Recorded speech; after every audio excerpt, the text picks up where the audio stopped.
Good evening. I'm Howard Eaton, if you don't already know, and I'm here today to talk about the cognitive classroom. I think a really revolutionary idea in the field of learning disabilities and special education in general. So I'm really excited to speak to you, not only because it's about a cognitive classroom, but also because we have live, real young adult students up here today who have, applause to them, who have the courage to come and talk about their experience working in the Aerosmith program. And I remember as a 23-year-old or 24-year-old talking about my dyslexia for the first time in front of a group of people, and I was really, really nervous. It was after fighting for a language exemption at UBC that my name associated with dyslexia became quite apparent in Vancouver. And I was asked to speak at learning disability associations about my dyslexia and my experience. And I remember just scared to death about coming out in front of an audience. And they seemed way more calmer than I ever was. So I'm certainly very grateful for you guys to do this, not just for me, but for the Aerosmith program, and for all these people here who can ask questions afterwards about what you've been through. So thank you again. So what brought me to the Aerosmith program? I think you need to know. My first awareness of the Aerosmith program was through the Vicki Gabbro show, which was a popular TV show in Vancouver. And Barbara Aerosmith Young was asked to speak on the show. And parents who had come to my learning center to get psych ed assessments to diagnose a learning disability had also watched it. And after the show, they would phone me and say, hey, can we talk to you, Howard, about Barbara Aerosmith Young and her program? And this was in, I think it was 2002 or 2003, maybe even 2001. And I said, yeah, sure, come on into my office, let's talk about the show. And they would sit down and say, well, we were really motivated about this show, seeing Barbara Aerosmith Young, and we're thinking of moving to Toronto to attend her Aerosmith school. And I would say, really? And they said, yeah, we think it's a good idea. And I said, well, there's not a lot of evidence that shows the brain changes itself. I was taught at graduate school the brain was fixed. At age 3, you're pretty much done. And I said, I'm not sure about this. It sounds kind of strange. And, back in my head, I was saying, voodoo, witch doctor, skeptic, snake oil. That's my skeptical brain. I mean, I was involved with the Orton-Gillingham Society in BC, involved with the Dyslexia Association, on the Learning Disability of Canada Board of Directors. And, we wanted research, we wanted science before we ever sort of fell in love with the program. And so I did a lot of that kind of work and referred a lot of kids for reading tutors and Orton-Gillingham tutors and ran conferences for dyslexia. That was my world. Those were my friends. And this was different. This was an outside concept, outside that box I was in. And I was comfortable in my box. That was a nice box. I had good friends, good buddies. But to step out of that box into a new box required an open mind. And I have to be honest, at first I wasn't. And it was a real shock to me to think about this 7, 8 years later, just how judgmental I was about someone who had a different idea.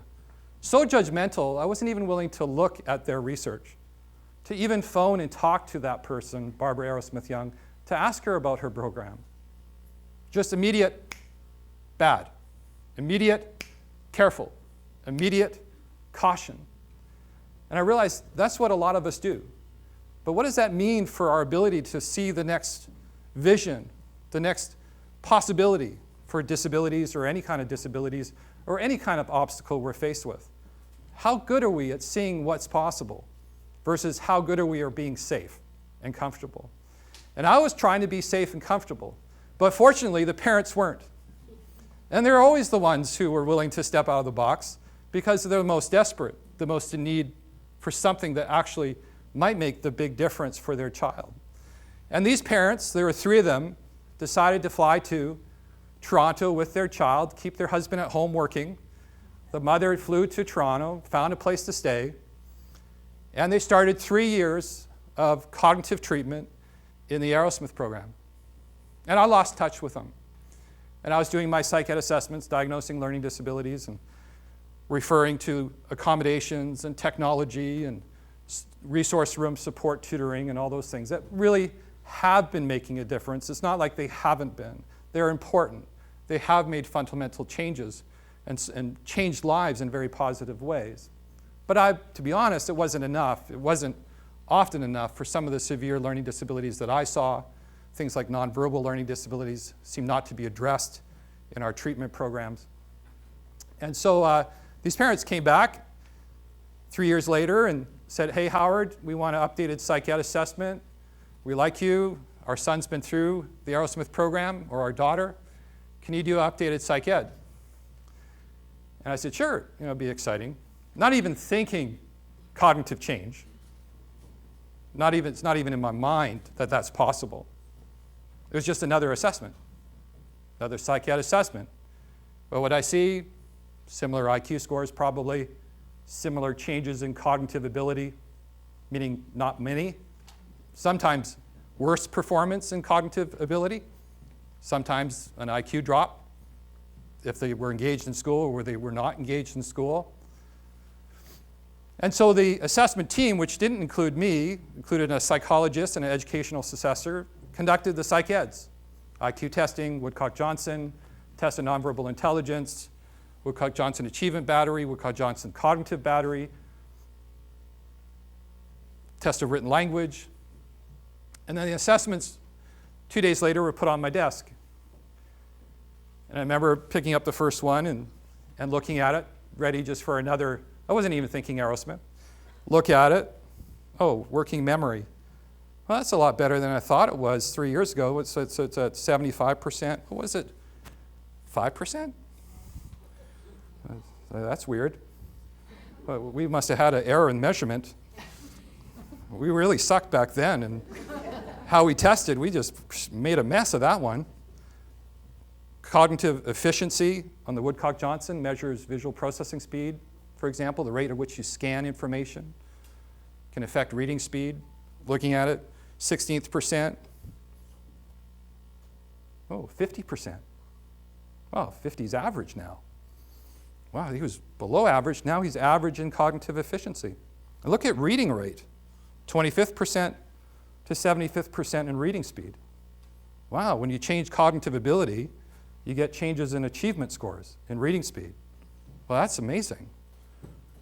Then I looked at things like matrix reasoning, which is solving these puzzles of shape change and shape design, which is very visual spatial. You have to really think in abstract ways in a visual spatial sense. You have to see shapes rotating. You have to try to find patterns. And changes from 5th percent to 75th percent in reasoning. And this happened not only in the first assessment, but the second assessment from a student who went through the Aerosmith program, and a third student. By the time I got to the third student, I said, okay, this isn't normal. I don't see cognitive changes like this when I do updated psych ed assessments. I just don't. And I remember where I was before. I was in my comfort box. And now I'm experiencing chaos. I'm going, oh, my box is collapsing. What do? Do I just reject what I've seen and just say, luck? We did bad assessments 3 years ago, and now we're better at doing assessments. That's why the scores are better. Or do I stop and say, I got to take a look at this. I got to pay attention to this. And I said, I got to pay attention to it. So I phoned Barbara up. I said, Barbara, this is Howard Eaton from Vancouver. She said, oh yeah, the parents who have been through your assessments talked about you. And I said, can I come and visit your school in Toronto? This is December 2004. And she said, sure, come on and spend a week with us. So I went and spent a week with them to try to understand what this program was about. And what you'll see today is these strange looking exercises that seem to be unrelated to reading, unrelated to math, unrelated to writing, unrelated to problem solving. It just seems like, what are these exercises? How on earth does reading a clock improve reading comprehension? And of course, I wasn't well read in neuroscience. I didn't realize that in actual fact, to test for dementia in adults, they give you the clocks test to see how you can see relationships and cause and effect in time. I mean, neuroscientists have known the association between clocks and reasoning for a long, long time, but educators have not. It's not been part of our training. But it wasn't something I was used to. I was used to, if you had a reading problem, you teach phonics. You don't teach them how to remember visual symbols from other languages. But then I said, you know, I was an Orton Gillingham tutor for a long time. I was trained by one of the best, Diana Hambury King, who's one of the founding members of the Orton Gillingham Society in the eastern United States. She trained me to be an Orton Gillingham tutor.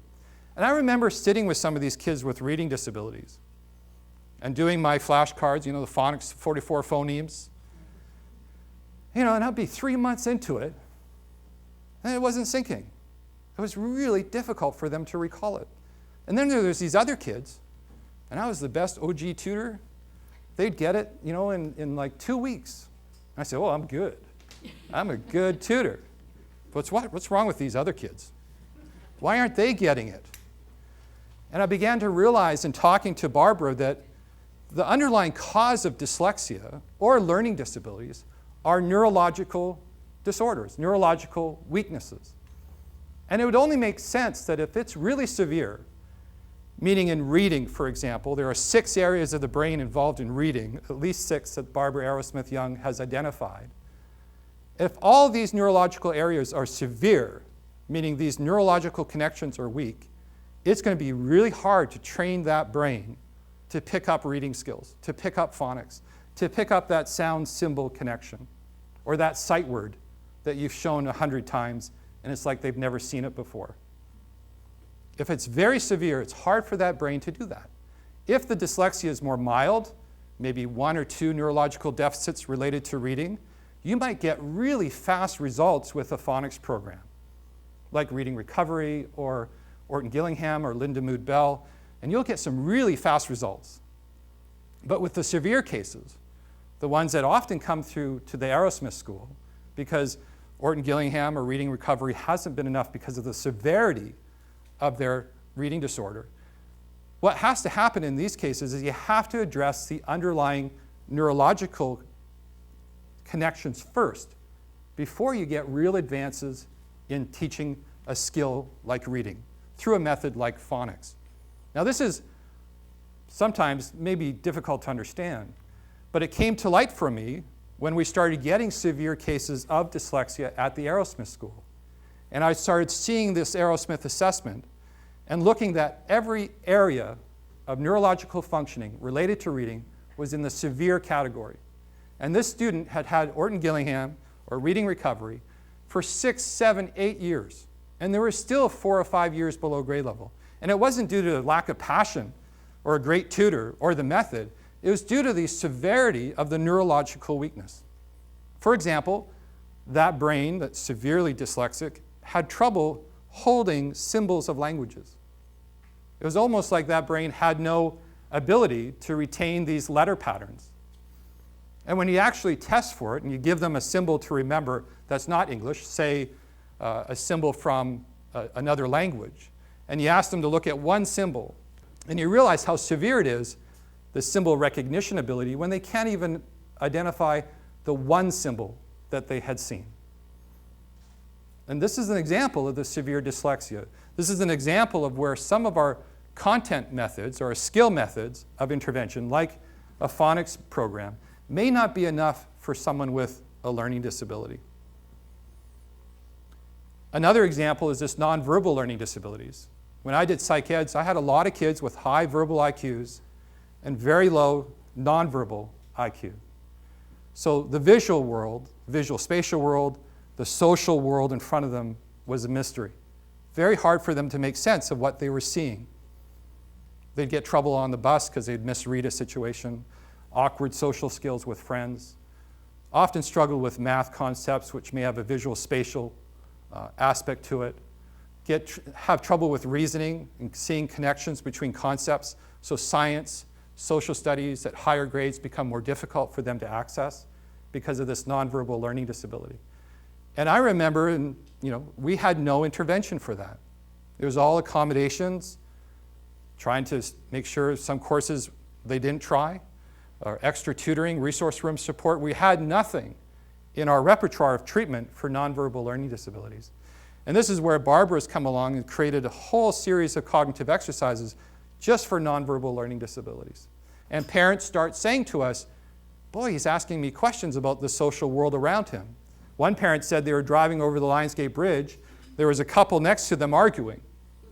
And she was driving along, the son was sitting there, and he was looking out at this couple. You know, you don't get far in the Lionsgate Bridge in traffic. You know, it's pretty slow. You can analyze anyone for about an hour. And he was staring, looking at them. He said, Mama, you know, they're arguing. And he said, oh, yeah, I think he's mad because he doesn't want the dinner she's thinking of giving him. Or maybe they have to pick up the kids and they don't want to pick up the kids.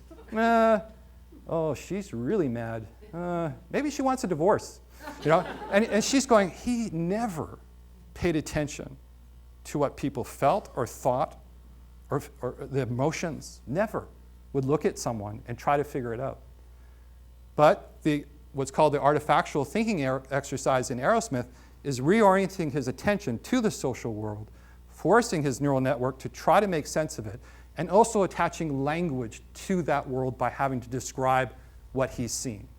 And he's building these social stories, these social schemas that his brain never built before. And this is some of the things that are just remarkable about this type of program. Now, can the brain change? Is it possible for the brain to change itself?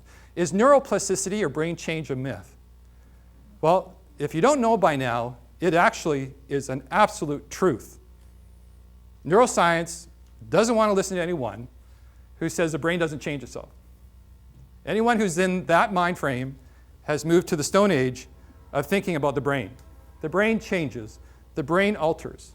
In fact, every day you're creating new stem cells out of the hippocampus. In your brain, new cells are emerging that move into your cerebral cortex. Every day, isn't that remarkable? And they take about 20 days to travel before they hook on. Now, some don't make it. If you exercise enough, it increases the rate of survivability 3 times the normal. So exercise, so you can keep those new stem cells. As well, there's something called epigenetics, where the environment that you're in alters your brain. So there's been studies on jugglers, people who juggle continuously and with lots of effort, alter the hippocampus in the brain, which is visual spatial area of the brain. And they've done functional MRIs before and after with juggling and seen. So just juggling will alter your brain, as long as you do it intensive juggling. London taxi drivers, I don't know if you heard of that study, but those who have to practice reading maps and practice getting to locations have to exercise the visual spatial area of their brain. They've done functional MRIs before and after training for a London taxi driver, and guess what? They have increased neural networks, more gray matter after training in the visual spatial areas of the brain by dedicating themselves to practice and repetition. Now, you know, if you go home and watch NFL at night and eat potato chips, and you may not be changing your brain dramatically, but if you're doing a second language or going to a book club or taking a new subject at a university or college, and you're providing effortful focus and attention to a task, the neural networks will change based on what you're using. They've done studies on students studying for the LSAT, the law exam. They found increased reasoning capabilities in areas of the brain involved in reasoning after studying for the LSAT. So this happens. Neuroplasticity is a truth. It's not a myth anymore. And as you apply attention and effort to a task and increase mastery levels of difficulty, the neural networks will change. The synapses will become stronger as you apply yourself. And this is what's revolutionary about the Aerosmith program. This is what's revolutionary about what these students are doing and have done to their brain, is that we've looked at learning disabilities. Barbara Aerosmith Young has looked at learning disabilities in a very different light than we have had analyzed them in the past. We're looking at this child who has a learning disability and saying, what are these neurological weaknesses that cause the behaviors they're showing in school, whether it's disorganization, poor planning, struggles in math, struggles in reading, struggles in spelling, poor written output, poor social skills, broad range of academic and social behaviors. And we looked at the neurological areas that are responsible for these behaviors. And then Barbara, over 32 years, figured out assessments to try to determine whether these are weaknesses or strengths. And then believed, based on her own story that you can read in her book, The Woman Who Changed Her Brain, she believed that, hey, listen, if neuroplasticity exists, and back in 32 years ago, it was based on studies of rats who had enriched environments. If rats can change their brain, why can't humans? Why can't me, Barbara Aerosmith Young, and if I had a learning disability, why can't kids with learning disabilities and young adults also change their brain? Remember, though, the belief was the brain was fixed. So this was a far out way to go. It was way out of the box, way out of the box. But she decided that she was going to do this no matter what criticism and attack that she received. And trust me, those attacks were relentless, and they still go on today. But she believed that someone with a learning disability has potential to change their brain, rather than believing that learning disabilities are lifelong and they must be maintained and supported in a regular classroom with a lot of scaffolding. She believed that that person with a learning disability can develop those neurological networks and not need that support, not need that resource room support, and be more independent and have more possibilities than they ever imagined before. That was courage. That was courage to stick with her belief. Now she's worked with over 4,000 students over 32 years. When I first heard about Aerosmith, when Google was still going, type Aerosmith bad, Aerosmith hate, Aerosmith bad results, Aerosmith negative. I couldn't find anything. And when I went to Toronto, I said, are there any parents that, talking to the parents, is this bad? Do you hate what you're seeing? It's just unbelievable what we're seeing. The changes are substantial and stuff we haven't seen before. So I talked to most of the parents at the Aerosmith school, just wanting to make sense of this. Is this possible? Of course, bringing it to Vancouver, I was pretty nervous. What was going to happen? Would everyone say, oh, yay, Aerosmith's here? No, that didn't happen. There was a lot of anger with the people that I was involved with. They were upset that I had moved into a different box, and they were nervous about what was happening. And it still exists today. There's still people who are anxious and nervous about Aerosmith, about what it's saying and what it believes is possible. But over 7 years and 220 students that we've worked with, the results have been, to me, continually remarkable. And I constantly remain a skeptic. I constantly want to see maybe something's not quite right. I'm always thinking in a skeptical way, trying to understand what's taking place. But I continue to be shocked. We have roughly, of the 220 students, I would estimate that roughly 70% no longer need resource room support after leaving Aerosmith. The Toronto Catholic School Board did a study on transitioning students with a number of their students. 70% no longer needed resource room support after 2-3 years of the Aerosmith program, half days. That's remarkable. That is, and the ones that were left over wanted resource room for quiet testing and extra time on a test, which most can get anyways. So these students are actually changing this neurological profile so they can become independent, that they don't need this scaffolding and this support. And I continue to be stunned by what I see. I continue to be amazed at the transitions of these students. And you'll hear today, these students will speak about what they've experienced, and you'll have the freedom to ask them any question you want. They're excited to answer those questions. And I'll be here after Alexandra Dunnison introduces these students and shows you some of these exercises that I've been speaking about. But I want to thank you to be here today, for coming. I also want to thank the Learning Disability Association of Fraser South for inviting us. I think we didn't expect such a huge crowd so fast, but I think it speaks to the interest of cognitive intervention. But thank you for all your work and what you do. Also, every teacher here, thank you for what you do, and parent for your support of students, and grandparents who might be here, and professionals who might be using CogMed or Fast Forward, other methods that are Luminosity that are in place today. Luminosity, CogMed, and Fast Forward are excellent programs that are helping a lot of individuals. You might want to ask what the difference is between these programs and Aerosmith, but I'll let you ask that at the question and answer time. So let's get to these students. We're going to have a slight pause while we transition, but thank you very much for listening to me, and we'll get to the students shortly. I want to introduce the students first. I have 4 students here tonight, and I'm really, really proud of them and thankful to them for joining us tonight. It is a very courageous thing to do, and the thing that's so exciting about it is that they really wanted to do this because the benefits to their life have been so great that they really wanted to share it. And it's not easy. Some of them are more shy than others, and it's a big leap out of their box of comfort, right? But they actually were excited about this opportunity, and I think that speaks for itself, really. I've always been a sociable person. I would mainly pick up on like facial cues and basically just like how everyone is acting around me. I wasn't able to like remember, listen. I was able to listen to 7 words at a time, and so I would just basically react on what is going on around me.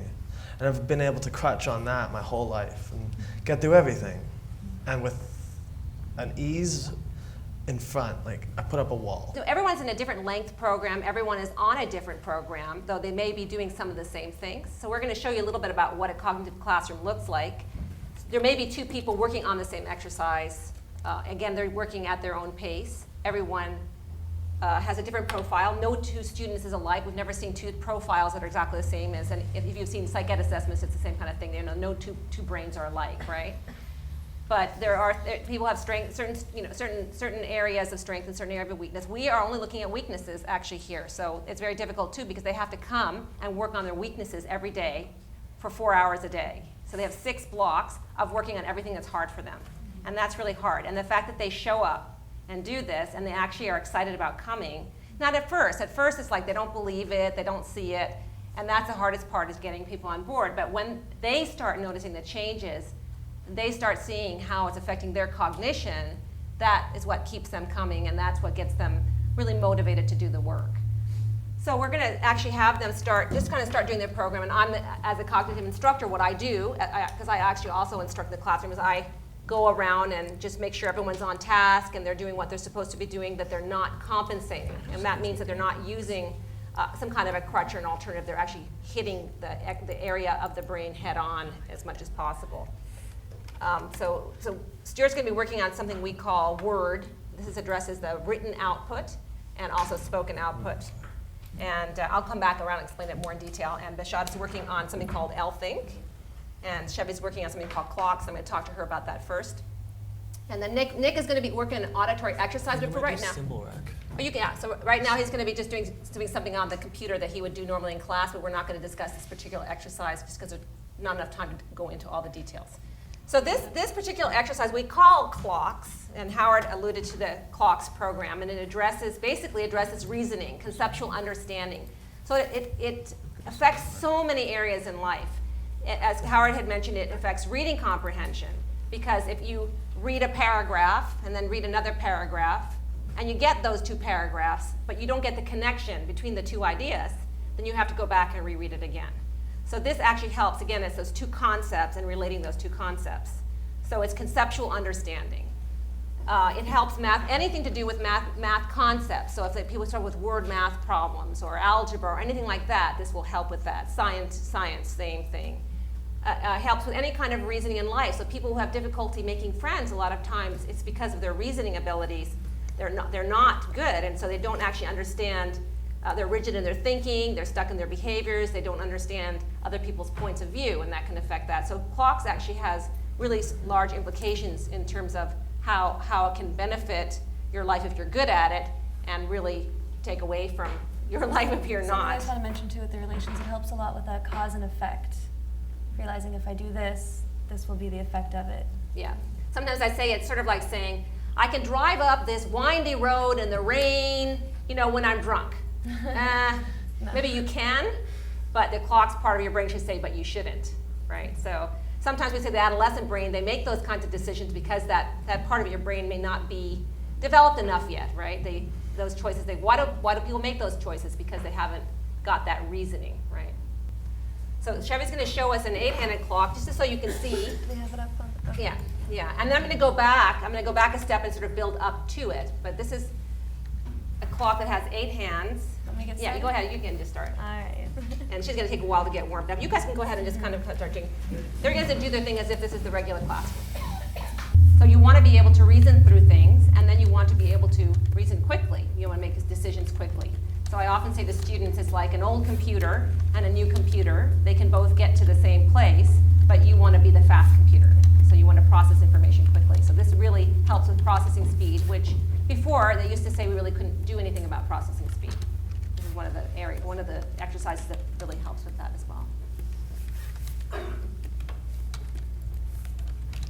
So she works on this exercise. They all work on this exercise for 35 minutes a day without interruption. So one of the things we need to have for neuroplasticity to take place is that length of time where you do something repetitively as if you were practicing your backhand or practicing your piano piece over and over and over again. So in a two-handed clock, we're going to have that one up on the screen. Usually when you're reading a two-handed clock, you're looking for visual cues. If it's a shorter hand, that's the hour hand. If the longer hand, that's the minute hand. But in clocks, we want them to use their reasoning, not to rely on the visual cues. I remembered, I don't know if anyone's heard of Urban Dictionary, but it's a dictionary site where you can kind of write your own definitions. And a couple of years back, friends, as a joke, when they were with me, wrote a definition for Chevy. And I looked it up, and what they wrote about me, as a joke, but they meant it, an insensible person with no practicality. A Chevy will be very spontaneous and make bad decisions. I left out some of the pieces, but that was some important pieces there. So, I mean, that's one thing. As I said before, the cause and effect with relationships, in life, just kind of realizing if I do this, that'll come after it. Being able to study for longer periods of time, realizing, hey, if I only study for half an hour and then go out with my friends, this won't get done. I've never been able to literally sit for 3 hours at a time and just study. And what's also helped is the auditory. I don't want to get too much into the other. I told you I don't know how I'm just going to talk about clocks because everything really works together. I can't just say what only clocks has helped with. Clocks helps me with reasoning with the cause and effect and being able to sit and study.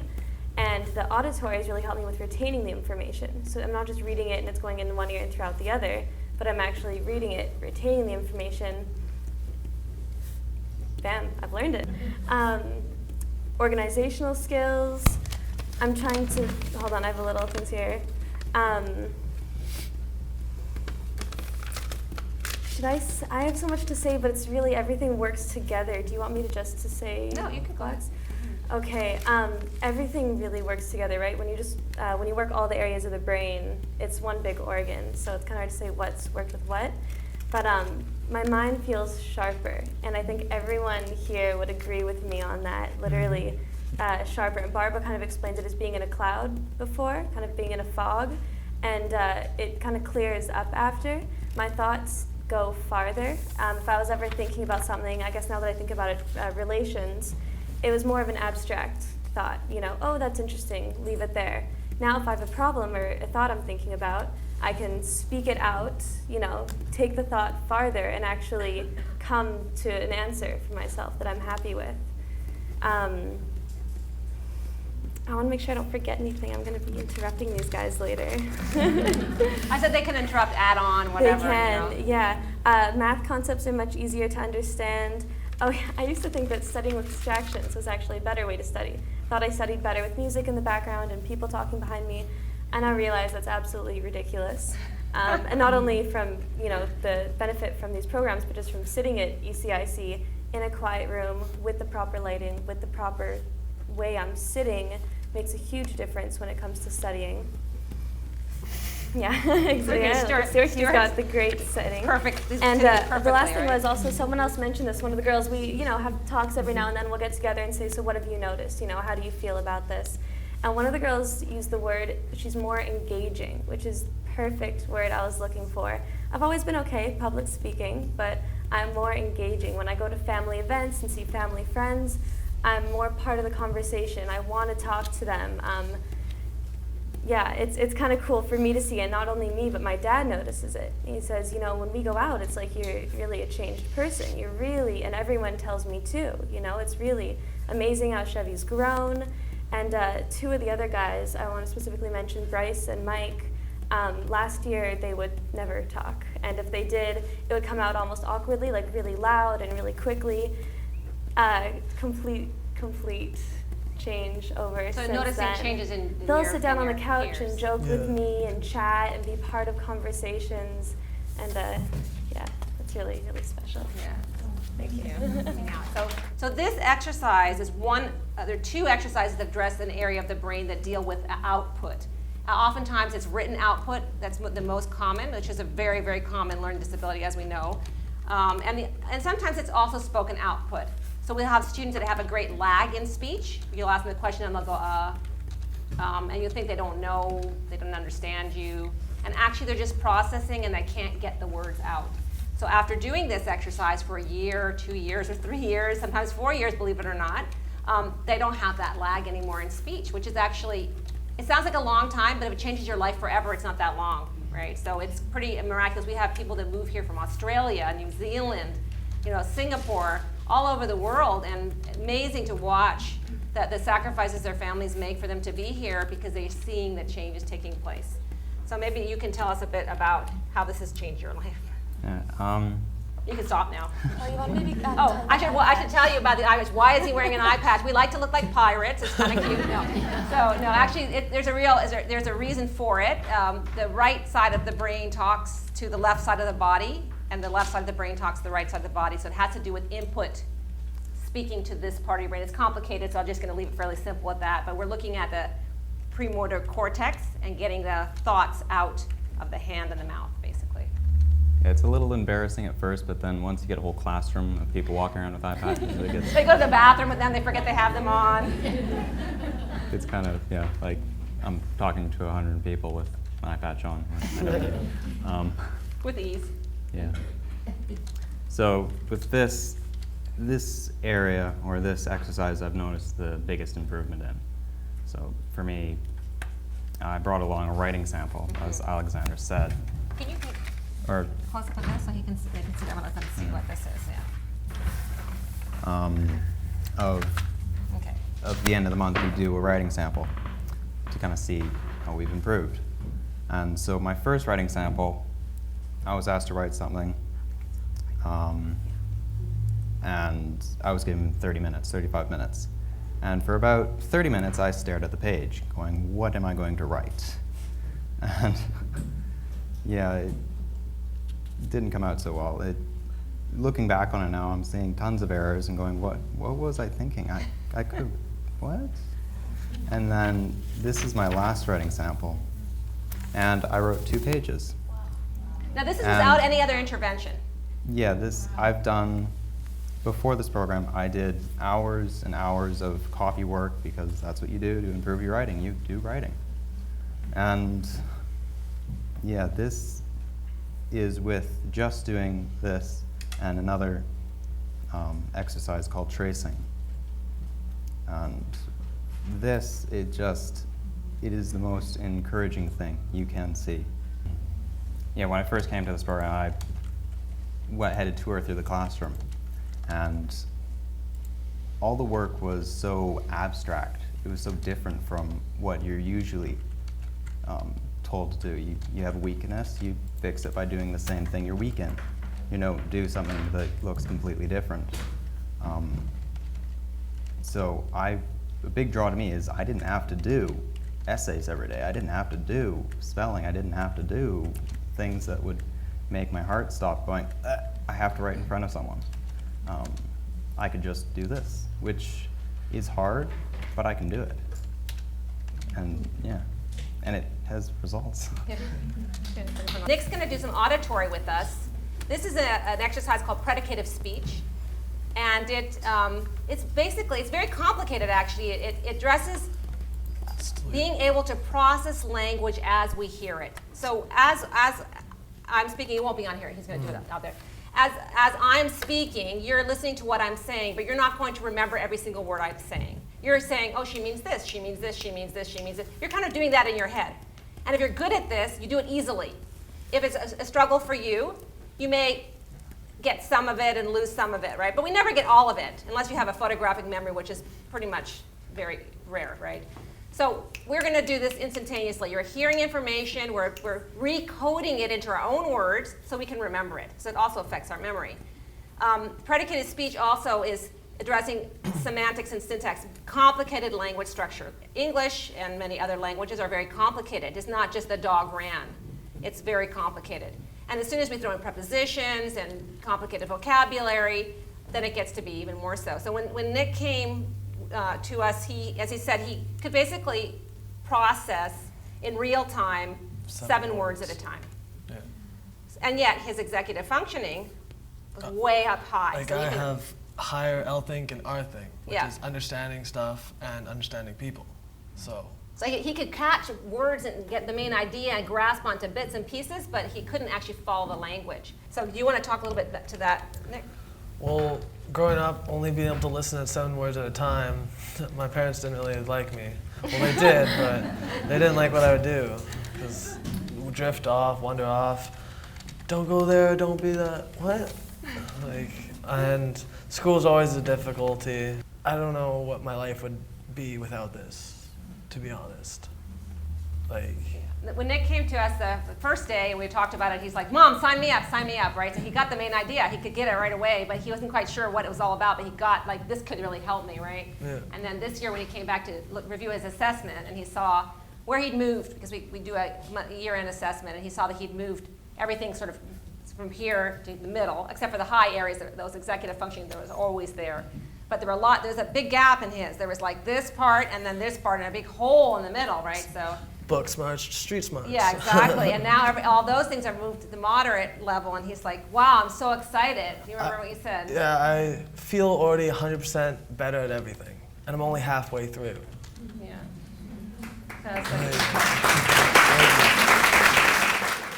So Mashhad is working on something we call L-Think, and it helps with executive functioning, prefrontal cortex, mostly left hemisphere.